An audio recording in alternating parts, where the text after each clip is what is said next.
మాఘశుక్ల సప్తమి రోజు సూర్యుడు జన్మించడమే కాకుండా భూమికి మొదటిసారి దర్శనమిచ్చి ఆయన రథాన్ని అధిరోహించాడని మత్స్యపురాణం చెప్తోంది. అందుకే ఈ రోజుని రథసప్తమి అని అంటారు. ఆరోగ్యం భాస్కరాధిచ్చేత్ అంటే ఆరోగ్యాన్ని ఇచ్చేవాడు భాస్కరుడు అని అర్థము. సూర్యభగవానుడిని మనం ఆరాధించే పండుగ రథసప్తమి. చిమ్మ చీకట్లను తరిమి చలిని తొలగించి నులువెచ్చని ఉత్సాహాన్ని చైతన్యాన్ని కలిగించే కర్మసాక్షిగా నిలిచే సూర్యభగవానుడికి కృతజ్ఞతా సూచకంగా మనం చేసే పండుగే రథసప్తమి. చలికాలము చివర్లో వేసవికాలపు ఆరంభం మాఘమాసం అవుతుంది. రథసప్తమి పండుగ మాఘమాస శుద్ధ సప్తమి నాడు మనం జరుపుకుంటాము. సూర్యుడు దక్షిణాయనం ముగించుకొని ఉత్తరాయణంలో ప్రవేశించడానికి సూచనగా మనం 2 పండుగలను జరుపుకుంటాము. అందులో ఒకటి సంక్రాంతి, రెండవది రథసప్తమి. సప్తమి సూర్యుడి జన్మతిథి. ఉత్తరాయణం ప్రారంభానికి సూచనగా మాఘశుద్ధ సప్తమి నాడు మనం రథసప్తమి జరుపుకుంటాము. సూర్యనారాయణుడు మనకు ప్రత్యక్ష దైవము. సూర్యుడు ఏకచక్ర రథారూఢుడు. ఈ చక్రమే కాలచక్రం. ఆ చక్రానికి 6 ఆకులు, రథానికి 7 అశ్వాలు. చక్రం అనేది సంవత్సరానికి ప్రతీక. ఆకులు 6 ఋతువులు, 7 అశ్వాలు 7 కిరణాలు. సుషుమ్న, హరికేశము, విశ్వకర్మ, విశ్వవచన, సంపద్వసు, అర్వాగ్వసు, స్వరాడ్వసు అనబడే సహస్ర కిరణాలతో ప్రకాశించే ఈ సప్త కిరణాలు మన శరీరంలోకి ప్రవేశించి అనారోగ్యం లేకుండా కాపాడతాయి. సూర్యభగవానుడు ఉదయం పూటేమో బ్రహ్మస్వరూపంగా ప్రకృతిలో జీవాన్ని నింపి మహేశ్వరుడిగా మధ్యాహ్నం తన కిరణాల ద్వారా సృష్టి యొక్క దైవిక వికారాలను రూపుమాపి సాయంకాలమేమో విష్ణురూపంగా భాసిల్లే తన కిరణాల వెలుగును మనోరంజకంగా ప్రసరింపజేస్తూ ఆనందాన్ని కలిగించే ద్వాదశ రూపుడు. ధాత, అర్యమ, మిత్ర, వరుణ, ఇంద్ర, వివస్వాన్, పూష, పర్జన్య, అంశుమాన్, భగ, త్వష్ట, విష్ణువు. ఈ 12 మంది సూర్యులు సమస్త జీవజాలానికి సృష్టి విధానానికి ఆధారభూతులవుతున్నారని, ఈ 12 నామాలు స్మరిస్తే దీర్ఘ రోగాలు నయమవుతాయని, దారిద్ర్యం పోతుందని భవిష్య పురాణం చెప్తోంది. ఈ రథసప్తమి రోజున మనం స్నానం చేసేటప్పుడు జిల్లేడాకులు, చిక్కుడాకులు, రేగుపళ్ళు నెత్తిమీద అలాగే భుజం మీద పెట్టుకొని స్నానం చేయాలి. ఇలా ఈ ఆకులను తలపైన అలాగే భుజాలపైన ఉంచుకొని స్నానం చేయడం వల్ల సకల రోగాలు నయమవుతాయి. అలాగే సర్వ పాపాలు కూడా హరించుకుపోతాయి. అయితే మనం ఇప్పుడు చెప్పుకోబోయే శ్లోకాలతో ఈ స్నానాన్ని అరుణోదయంతోనే చేయాలని శాస్త్రంలో చెప్పబడి ఉంది.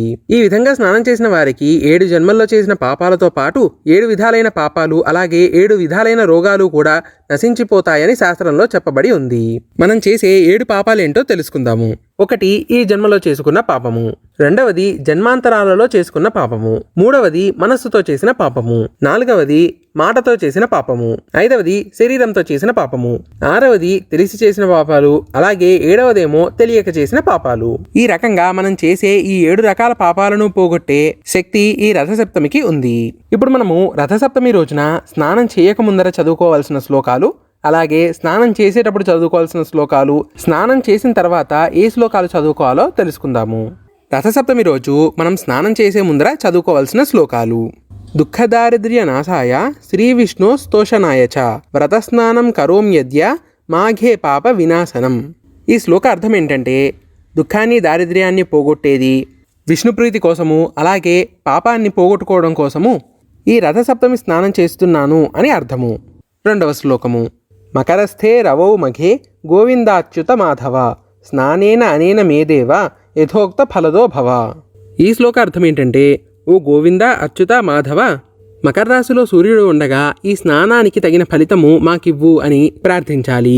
అదే ఈ శ్లోక అర్థము. ఇప్పుడు మనము స్నానం చేస్తూ చదువుకోవాల్సిన శ్లోకాలు తెలుసుకుందాము.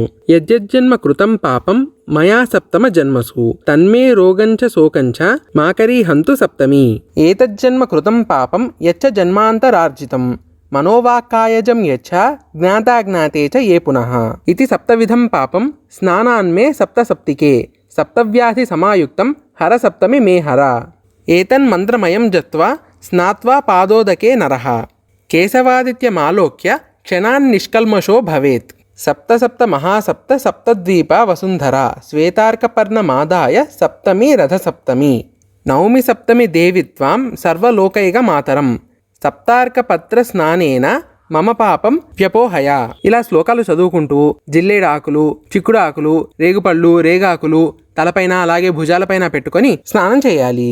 మనము స్నానం చేసిన తర్వాత సూర్య భగవానుడికి అర్ఘ్యం ఇవ్వాలి. ఇప్పుడు మనం చెప్పుకోబోయే మంత్రంతో సూర్య భగవానుడికి అర్ఘ్యం ఇవ్వాలి. సప్తసప్తి వహ ప్రీతి సప్తలోక ప్రదీపన సప్తమీ సహితో దేవ గృహానార్ఘ్యం దివాకర. ఈ మంత్రంతో మనము సూర్య భగవానుడికి అర్ఘ్య ప్రదానం చేయాలి. అర్ఘ్యం ఇచ్చిన తర్వాత ఇప్పుడు మనం చెప్పుకోబోయే శ్లోకాలతో సూర్య భగవానుడిని మనం నమస్కరించాలి. జననీత్వం హి లోకానాం సప్తమీ సప్త సప్తికే సప్తమ్యా హ్యాదితే దేవి నమస్తే సూర్యమాతృకే. ఈ శ్లోకం చదువుతూ సూర్య భగవానుడిని మనం నమస్కరించాలి. ఈ రకంగా రథసప్తమి రోజున స్నానం చేసి ఆ తర్వాత సూర్యుడికి అర్ఘ్యమిచ్చుకొని ధ్యానిస్తే గనక అన్ని రకాలైన దోషాలు, పాపాలు, అలాగే వ్యాధులు నశిస్తాయి. అలాగే ఆరోగ్యము, ఐశ్వర్యము, విద్య, జ్ఞానము మొదలైనవన్నీ కూడా మనకు కలుగుతాయి. కాబట్టి ఈ రథసప్తమి నాడు ఆ సూర్య భగవానుడిని ధ్యానించి ఆయన అనుగ్రహాన్ని పొందుదాము.